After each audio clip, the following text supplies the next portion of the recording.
आपकी बात से इत्तेफाक करता हूँ, लेकिन मैं कौलो-फ़िल में तज़ाद देख रहा हूँ और मैं कई बातों में यानी पहले की सुप्रीम कोर्ट और अब की सुप्रीम कोर्ट और हम ख़्याल बेंचेज़ और वो सारे हमारे दोस्त अहबाब, अब हम उसके अलावा आपको याद है, ख़त भी लीक हुए थे उस दौर में आपने बड़े कवर किए थे जस्टिस काज़ी फ़ाइज़ का जब रेफ़रेंस किया था, उसके बाद बड़े ख़त-ओ-किताबत यहाँ पर रिलीज़ होते रहे। अब उनको ख़तों पे या यूट्यूब पे बात आने पे एतराज़ है जस्टिस काज़ी फ़ाज़ीसा साहब को, हालाँकि तारीख़ी तौर पर पहले भी होता रहा। लग रहा है कि वो चीफ़ जस्टिस की सीट पर बैठकर ज़हनी तौर पर अपनी उन पिछली बातों से निकले नहीं हैं और वो जो फ्री माइंड के साथ बैठकर जज को एक काम करना है और जो इल्ज़ामात पाकिस्तान मुस्लिम लीग नून की तरफ से जो जो दावे किए जाते रहे थे और जो बातें की थी, वो तो बातें फिर एक तरह से सच साबित हो रही हैं। तो आप इसको क्या कहना चाहेंगे? हमने देखा कि उदैबिया केस जिस तरह खत्म किया गया, उसके बाद हमने अभी पनामा केस भी देख लिया, हमने ज़रा खत्म किया गया और जिस तरीके से इंसाफ नवाज़ शरीफ को मिल रहा है, लेकिन दूसरी तरफ अगर हम साइफर का केस देखें, ज़मानत बाद अज़ गिरफ्तारी, ट्रायल का कह दिया था कि जनाब आपने 1 महीने में डिसाइड करना है, तो वो ज़मानत ही अभी घूमती फिर रही है। क्या हो क्या रहा है? क्या देख क्या रहे हैं सारे? नहीं, देखा जाए तो जिस तरह आपने कहा है ना कि वो बेंचेस और मंजूर अपनी जो है ना हम ख्याल बेंचेस और वगैरह वो तो अब एक जस्टिफिकेशन आ गई है ना कि supreme court practice and procedure में जो सेक्शन 2 है उसके मुताबिक तो पहले तो चीफ जस्टिस के पास इख्तियार था। अब वो 2 रुकन है उनके साथ, एक उनके अपने हम ख्याल बनने हैं सईद मंसूर अली शाह और दूसरे जो है एजाजुल हसन और वो नहीं, कमेटी सरदार तारिक मसूद है, जैसे सरदार तारिक मसूद है, जैसे इजाजुल हसन। सरदार जी, सरदार तारिक मसूद और इजाजुल एहसन साहब। अब वो तो मतलब है एक कानून के तहत चल रही है ना, वो कह रहे हैं कि जनाब हम प्रैक्टिस उसके मुताबिक जो है ना ये बेंचेस की तश्कील कर रहे हैं और दूसरी अब तो एक और ज़ाहिर बात है कि छुट्टियाँ भी हो गई हैं क्योंकि छुट्टियों में जो जस्टिस इजाजुल एहसन साहब ने जो खत लिखा था, उस पर उन्होंने कहा था कि जनाब बेंच जजेस को मैंने कहा भी और कुछ जजेस अवेलेबल नहीं थे, लिहाज़ा और इजाजुल एहसन साहब खुद भी जो है ना हांगकांग में प्रेस का उधर एक कॉन्फ्रेंस में जा रहे थे। तो अब तो वो बेंच इसके लिए एक इनको एक अपॉर्चुनिटी है कि वो एक्ट आ गया है ना, उसके मुताबिक करते हैं। लेकिन बहरहाल टू सम एक्सटेंट अब भी उँगलियाँ उठ रही हैं कि जिस तरह बंदियाल साहब के ज़माने में ये सारे हमारे दोस्त भी कर रहे थे और तमाम लोग सारे लोग कह रहे थे कि जनाब एक हम ख्याल बेंचेस बन रहे हैं, तो अब भी वो तासुर है कि काज़ी फ़ाइज़ ईसा साहब भी जो है मैं दोबारा उनको साहब कह दिया, लेकिन यार मैं तो कहूँगा साहब चीफ जस्टिस है। तो हालाँकि वो मना करते हैं कि साहब ना कहा करें। तो बहरहाल अब देखना ये होगा कि उनको चाहिए कि जस्टिस जो मुनीब अख्तर साहब हैं, उनको बिठाएँ, जस्टिस आयशा मलिक है, लेकिन और बेंचेस में वो बिठाते हैं टू सम एक्सटेंट। यहाँ पे मैं उसके खिलाफ बात नहीं करूँगा क्योंकि आयशा मलिक या अफरीदी साहब हैं और बेंचेस में केसेस सुन रहे हैं। तो टू सम एक्सटेंट ये मतलब है ज़्यादा मैं खुद मतलब है जस्टिस अतर मिर्ज़ा साहब जो बात करते थे, जस्टिस अतर मिर्ज़ा साहब को भी उस तरह से बेंचों में नहीं, हालाँकि वो जो अपना 90 दिन में इलेक्शन वाला केस है, उसमें वो मैं तो पहले वाले फैसले को तो पंचायती फैसला समझता हूँ। जस्टिस अतर मिर्ज़ा ने जो बातें कही थी, वो मैं बातें पहले दिन से कह रहा था और वो हालात और वाक़यात यानी वो देखिए वो तारीख क्या है, 90 दिन में इलेक्शन नहीं कराए, हाई कोर्ट में कहा गया, फिर क्या हुआ, हमने देखा यहाँ पर जहाँ इन्होंने इलेक्शन एक्ट में तरमीम की, वो भी जायज़ हो गई, असेंबली में अपोज़िशन बैठी नहीं हुई थी।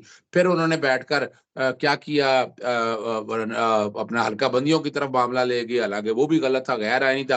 फिर सदर पाकिस्तान खत लिखते रहे, सदर पाकिस्तान से मैं मुसलसल राब्ते में रहा, कॉरेस्पॉन्डेंस करता रहा। सदर पाकिस्तान का 13 अप्रैल का लेटर भी बड़ा क्लियर है, जिसमें उन्होंने डेट कहा था कि 6 नवंबर से पहले की डेट दें, ताकि 90 दिन के अंदर इलेक्शन हो और सूबाई हुकूमतों से भी माँगा।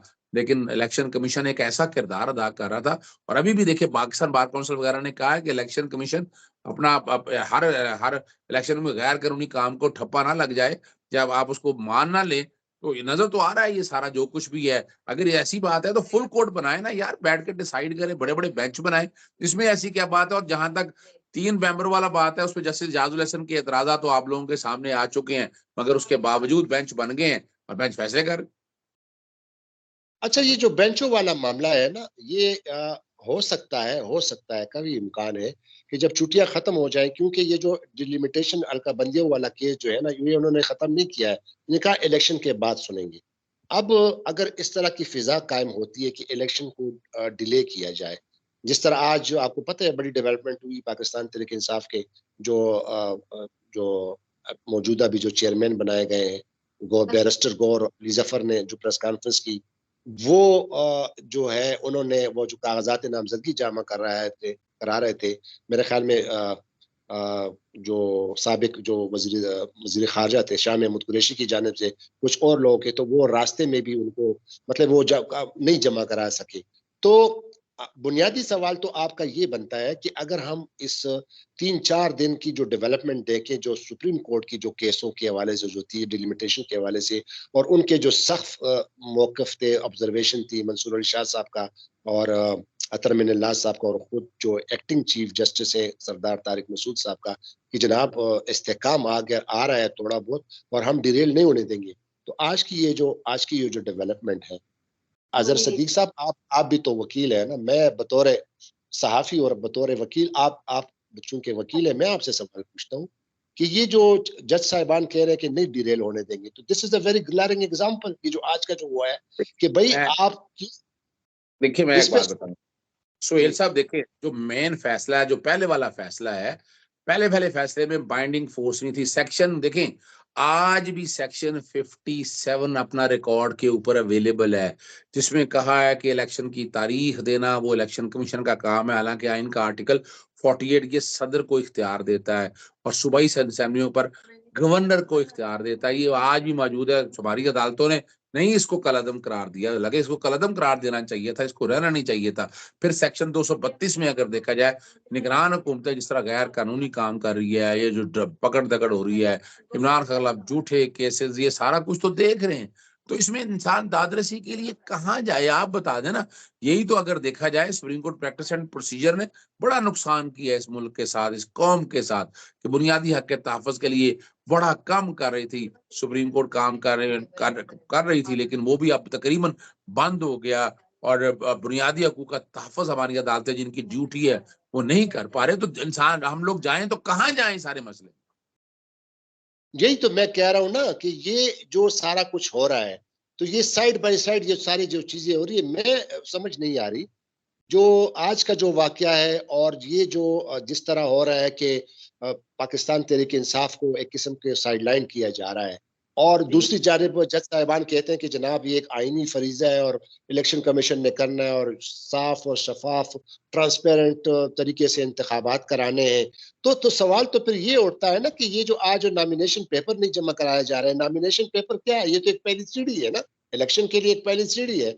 जो उम्मीदवार है वो अगर इलेक्शन कंटेस्ट करना चाहता है तो वो पहले कागजाती नामजदगी जमा कराएगा। अगर ये मामलात है, और फिर जो सारी पॉलिटिकल पार्टीज, खास तौर पर बिलावल भुट्टो जरदारी जो कह रहे हैं कि लेवल प्लेइंग फील्ड दिया जाए, कल पाकिस्तान बार काउंसिल और सुप्रीम कोर्ट बार ने भी कहा कि लेवल प्लेइंग फील्ड दिया जाए, तो यही तो लेवल प्लेइंग फील्ड है ना। तो फिर जो जज साहिबान जो है, जो 3-4 केसेस गुज़िश्ता 3 दिनों में जो हुए हैं, तो वो इसको आप नहीं समझते? मैं आपसे पूछ रहा हूँ कि ये चीफ जस्टिस, जो एक्टिंग चीफ जस्टिस है, वो इसका सो मोटो नोटिस क्यों नहीं लेता? एक तरफ इलेक्शन कमीशन को कह रहा है कि भाई हम नहीं डिरेल होने देंगे, हम जो है ना आवाम का जो जो है इस पे क्यों नहीं ले रहे? ये मैं आपसे पूछना चाहता हूँ ना कि दिस इज अ वेरी देखिए मैं ग्लैरिंग एग्जांपल। देखिए सुहेल साहब, वजह ये है, हम अगर आइन और कानून की पासदारी करें, आप देखें, पाकिस्तान तहरीक इंसाफ ने अगर असेंबलियां वक्त से पहले तहलील की थी, 90 दिन में इलेक्शन नहीं कराए। इन्होंने बदनीति से कौमी असेंबली और बाकी दो सूबाई असेंबली 3 दिन पहले तहलील की। अच्छा, 3 दिन पहले तहलील करने के पीछे जो फसाद कैद है, जो प्लान था कि वो 60 दिन की कैद से बाहर निकलना चाहते थे, तो जबरदस्ती 60 दिन की कैद से 90 दिन की कैद पे आ गया। हालांकि मैं ये भी कहता रहा कि ये गलत है, उसके बावजूद मैं ये कह रहा हूँ कि इलेक्शन साफ शफाफ नहीं हो रहे। यानी आप हमारी अदालतों ने अगर फैसला दिया, अदालतों में पहरा नहीं दिया, ये जो कुछ भी हो रहा है ये ज्यादती जुल्म हो रहा है, बुनियादी हकूक की खिलाफ वर्जी हो रही है, और हम इस पे खामोश बैठ रहे हैं। अगर अदालतों में भी जाते हैं तो अदालतों में जहां तक है, सिर्फ पिशावर हाईकोर्ट एक ऐसा है कि जहां आपके बुनियादी हकूक का वो तहफ़्फ़ुज़ फराहम हो रहा है जो होना चाहिए। इस्लामाबाद हाईकोर्ट भी, लाहौर हाईकोर्ट भी और कराची हाईकोर्ट के हवाले से देखिए, लोगों के बहुत से खदशात हैं, वो सामने भी आ रहे हैं। और अब अगर आप साफ शफाफ इलेक्शन कराना चाहते हैं तो इन सारे प्रोसेस से निकलना पड़ेगा, वरना टारगेटेड चल रहा है, किसको कहाँ रखना है, नॉमिनेशन पेपर दाखिल नहीं होने देने, प्रपोजर और सेकेंडर के साथ ज्यादतियां करनी है, यानी ये सारा कुछ है। तो आज ये सारा कुछ देखते हुए क्या आज खुद नोटिस नहीं होना चाहिए था सारे मसले? यही तो मैं आप पूछ रहा हूँ ना कि ये जो एक तरफ आपने ये जो फंडामेंटल राइट्स है, मेरे ख्याल में 9 से शुरू हो जाता है आइन में ना, तो 9 9 से से शुरू लेकर 9 से बिल्कुल 9। लेकर 25 तक जितने भी तमाम है, ये तमाम आर्टिकल जो है उसके ये बुनियादी हकूक के हवाले से है। छोड़ दें, इलेक्शन को भी छोड़ दें, सबको छोड़ दें, लेकिन जो आपके बेसिक बुनियादी हकूक है और हमारा ये जो हमारी जो सब्ज किताब है आईन है पाकिस्तान, इस्लामी जमहूरियत पाकिस्तान, यार आप ये लोगों ये हमारी अदालतें हैं, इस पर फोकस क्यों नहीं करती? सबसे जो बड़ी जबरदस्त बात है, लेकिन नहीं ना, इस देखिए सुहेल साहब उसकी बुनियादी वजह समझे। आज से कोई आसफ जरदारी साहब की हुकूमत थी और यूसुफ जक गिलानी थे, तो मैं यहाँ कमेटी बनी थी जजेस अपॉइंटमेंट के ऊपर। मैं उस कमेटी में पेश हुआ था। आर्टिकल 193 के तहत आप हैरान रहेंगे, जज का क्राइटेरिया क्या, 45 साल उम्र और 10 साल की वकालत होनी चाहिए। कोई पैरामीटर आर्टिकल 62 और 63 की तर्ज पे नहीं है कि ये पैरामीटर, हालांकि जज के लिए ये पैरामीटर मोर स्ट्रिंजेंट होने चाहिए, सख्त होने चाहिए। मैंने रिपोर्टें बना के दी, मेरा ख्याल था कि तरमीम हो जाएगी, ऐसा हो जाएगा, नहीं हो सका। उसकी वजह ये है कि ये सियासी जमातें सियासी वाबस्तियां रखने वाले लोगों को जज बनाते हैं, फिर पैरा देते हैं, उनके साथ राब्ते में रहते हैं, फायदे लिए जाते हैं। अब तो कोई डाउट नहीं है ना, लॉयर्स मूवमेंट के बाद 105 जजेस में भर्ती करने का जो सादत है वो जनाब इफ्तिखार मोहम्मद चौधरी साहब को हुई थी। और इफ्तिखार मोहम्मद चौधरी साहब ने जिस तरह जुडिशरी पैक की है, जिस तरह जजेस लगाए हैं, अब आप सब लोगों के सामने, तो ये सिर्फ एक का कसूर नहीं है। ये निजाम ही इतना पॉल्यूट और करप्टेड हो गया है, जब तक इसको चपेड़े नहीं पड़ेंगी, इस निजाम को उठाकर फेंका नहीं जाएगा, कोई इनकलाबी शक्ल नहीं बनेगी, तो ये मुल्क आगे जाता हुआ मुझे तो नजर नहीं आ रहा। आप क्या कहेंगे? अच्छा अजहर सिद्दीक साहब, ये सिस्टम जो है ना, अब जाहिर है कि जो आखिरी जो एक उम्मीद की किरण होती है, पहले नीचे कोर्ट्स होते हैं, फिर हाई कोर्ट होते हैं, फिर आखिरी जो फोरम होता है वो सुप्रीम कोर्ट ऑफ पाकिस्तान होता है। और सुप्रीम कोर्ट ऑफ पाकिस्तान में फिर अपनी दादरसी के लिए लोग जाते हैं, और सुप्रीम कोर्ट जाहिर है कैसी सुन भी रही है और सुना भी है। लेकिन इस वक्त जो बुनियादी मसला जो है ना, अगर हम सब वाकई इस मुल्क के साथ मुखलिस है, और ख़ास तौर पर जो कि जो अदालतें होती हैं जो कि इंसाफ फराम करने के लिए जो है बनाई गई है, और जो इंसाफ फराम कर भी रही है और केसेस सुन भी रही है, इस वक्त इस मुल्क का जो सबसे जो बड़ा मसला है कि वो जब तक ये इंतखाबात नहीं होंगे, मुल्क में स्टेबिलिटी नहीं आ सकती। कल खुद जस्टिस तारिक मसूद साहब ने कहा, एक्टिंग चीफ जस्टिस है, उनके काजी फायजी साहब बैरून मुल्क चले गए हैं, छुट्टियां हैं सर्दियों की, तो वो एक्टिंग चीफ जस्टिस है। उनकी ये बात से बिल्कुल 100% मैं मुत्तफिक हूँ कि वो कह रहे हैं कि क्या आप इस्तेकाम नहीं चाहते? थोड़ा बहुत इस्तेकाम आ रहा है। और ये भी कहा कि ये भी बहुत बड़ी बात है कि इलेक्शन का डेट आ गया, यानी ये बड़ा वो कह रहे एहसान हैं हुआ है ना, कि एहसान जी हुआ है, इलेक्शन मिठाइयाँ बांटी गई हैं, कमाल है, आइन टूट गया, आइन टूटता रहा। ये कोई एहसान तो नहीं चले, किया हमारे सुप्रीम कोर्ट ने। नहीं चले ठीक है, लेकिन वो हमारा वो जो मैंने आपको बताया वो नुक्ता बीच में रह गया ना। मैं कह रहा हूँ आपके आईने पाकिस्तान में 9 से लेकर 25 तक जो बुनियादी हकूक है, अब जाहिर है जब इलेक्शन कमीशन अपनी ड्यूटी नहीं निभाएगा और इस तरह के ये जो अब हालात पैदा हो रहे हैं, तो मैं कह रहा हूँ कि ये सुप्रीम कोर्ट ऑफ पाकिस्तान, मौजूदा सुप्रीम कोर्ट ऑफ पाकिस्तान और मौजूदा जो चीफ जस्टिस ऑफ पाकिस्तान काजी फाइज ईसा है, ये इनके लिए मैं आपको बता रहा हूँ अजहर सिद्दीक साहब, ये बहुत बड़ा चैलेंजिंग पॉइंट होगा। बंजाल चले साहब रब। के जमाने में हुआ वो हुआ। लेकिन आपसे मैं जरा एक सवाल आपसे ना कर लूं, क्योंकि आप वकील हैं, हाँ, बोले बोले बोले क्या बोले।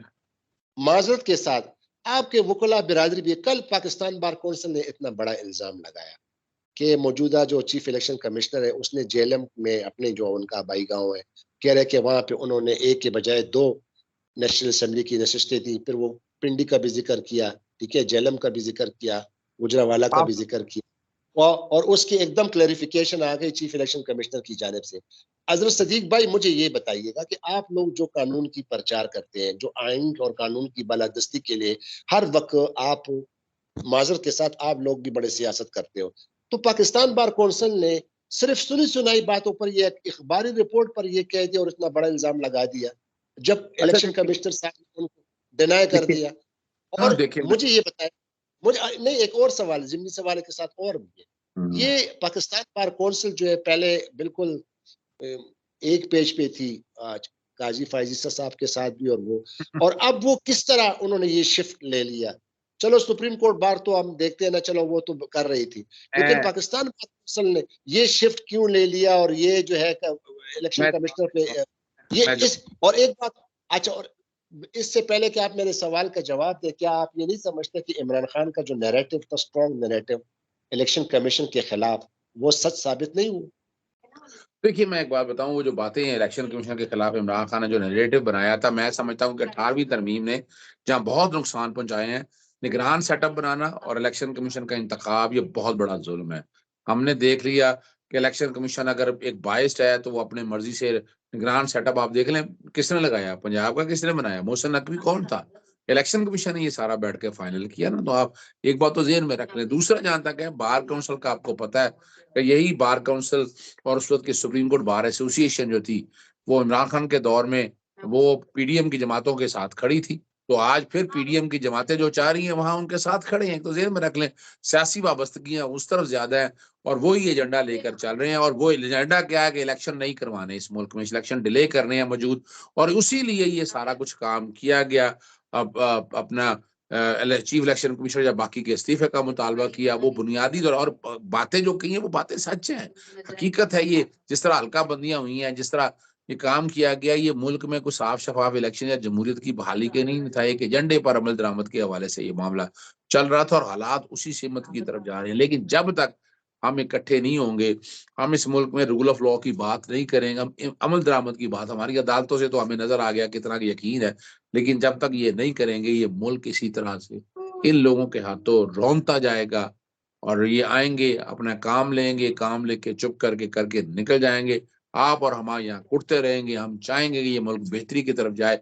ये मुल्क की बेहतरी की तरफ तब जाएगा जब वो अशराफिया इस सारे सिस्टम से पीछे हटेगी, इसको खुद इनबिल्ट ग्रोथ करने देगी, लोग जेन्युइन आगे आए, सिफारिशों से, एजेंसियों की मदद से ना आगे आए, तो बहुत बेहतरी की तरफ चीजें जाएंगी। जी, बहुत शुक्रिया, बहुत शुक्रिया। चले लेकिन चले अब अब बात तो आप इख्तिताम की। आखिर में बताएं कि इलेक्शन हो जाएंगे कि नहीं? ओए होए, मेरे दुखती रग पे आपने हाथ छेड़ दिया। इलेक्शन 8 फरवरी को नहीं हो रहे, ये मैं बता दूं आपको। मुझे नहीं 8 फरवरी को इलेक्शन होते हुए नजर आते। ये इलेक्शन कहीं मई में जाएंगे, जो मेरी अपनी असेसमेंट है। और उस वक्त तक, और ये सारा कोर्टों के सामने ही आएगा, बताया जाएगा, या मुल्क में हालात कोई लॉ एंड ऑर्डर खराब हो जाता है, या ये हल्का बंदी वाला मामला बहुत सीरियस इख्तियार कर जाएगा। आप आने वाले दिनों में देखेंगे। बहरहाल, मैं जो वो आपके सामने रख दिया प्रोग्राम, जो कि बहुत लंबा हो गया है, इजाजत चाहते हैं। अस्सलाम वालेकुम, अल्लाह हाफिज, पाकिस्तान जिंदाबाद। जिंदा नींद आ रही है।